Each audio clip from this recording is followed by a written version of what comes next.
আমরা কি কথা মনে করতে চাই যে শবে বরাতের মতো এত বড় সওয়াবের কাম, তারপরে মিলাদের মতো এত বড় সওয়াবের কাম, এগুলো আমরা কেন করব না? প্রিয় ভাই, সব করব না এই কারণে যেহেতু আল্লাহ রসুল তা করেন নাই, সাহাবায়ে কেরাম তা করেন নাই। আমরা ওই কাজ করতেই পারি না যেই কাজের মধ্যে আল্লাহ রসুল এবং সাহাবায়ে কেরাম যেটা স্পষ্টভাবে সহিহ হাদিস কর্তৃক প্রমাণিত নয়, আমরা তা করতে পারি না। বলেন, করতে পারি না।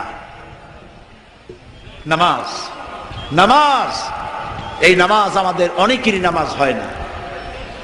রাসূলুল্লাহ বলেছেন, সাল্লু কামা রাআইতুমুনি উসাল্লি, নামাজ পড়ো সেইভাবে যেভাবে আমাকে নামাজ পড়তে দেখো। এটা শ্রেষ্ঠ ইবাদত।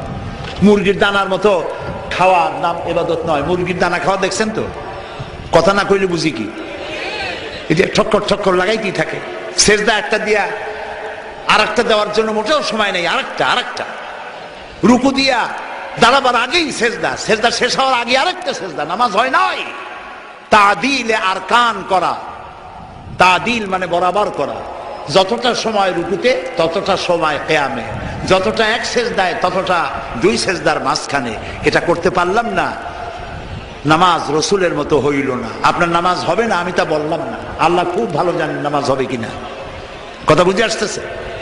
এই নামাজের উপরে চট্টগ্রাম তাফসীরুল কোরআন মাহফিলে প্রায় 2 ঘন্টা নামাজের উপরে আলোচনা করেছিলাম। আলহামদুলিল্লাহ, লোকেরা প্রাণ ভরে শুনেছে। আবার যদি এখানে শোনাবার সুযোগ হয় শোনাবো। এই ব্যাপারে একটি কিতাব আছে, নাম বলবো?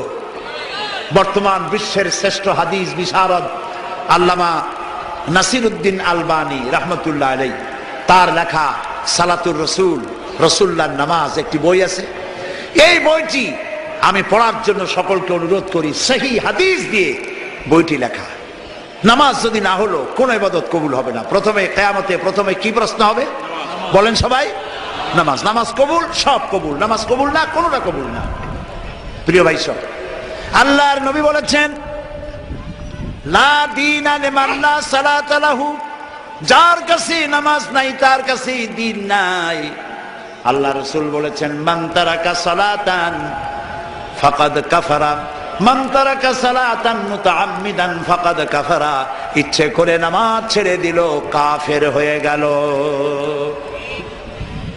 প্রিয় ভাই সব, নবীজি তার ইন্তেকালের মাত্র 5 দিন আগে চরমভাবে অসুস্থ হয়ে পড়লেন, জ্বরে আক্রান্ত হলেন, মাথায়